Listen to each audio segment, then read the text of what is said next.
চীন ঘোষণা করেছে যে তারা যুক্তরাষ্ট্রের 13টি সামরিক প্রতিষ্ঠানের উপর নিষেধাজ্ঞা আরোপ করতে যাচ্ছে। বৃহস্পতিবার চীনের পররাষ্ট্র মন্ত্রণালয় এই সিদ্ধান্তের কথা জানিয়েছে।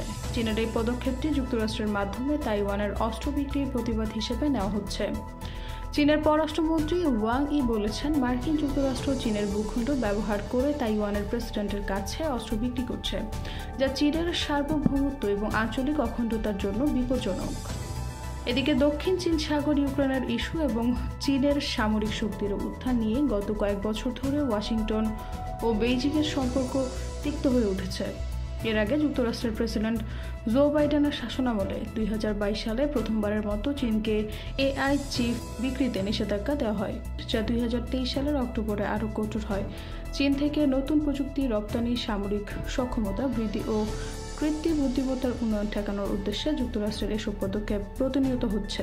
এইভাবে মার্কিন যুক্তরাষ্ট্র ও চীনের মধ্যে বাণিজ্য, প্রযুক্তি এবং সামরিক ক্ষেত্রে উত্তেজনা আরও তীব্র হচ্ছে। দুই দেশের সম্পর্কের ভবিষ্যৎ বেশ অনিশ্চিত হয়ে উঠেছে।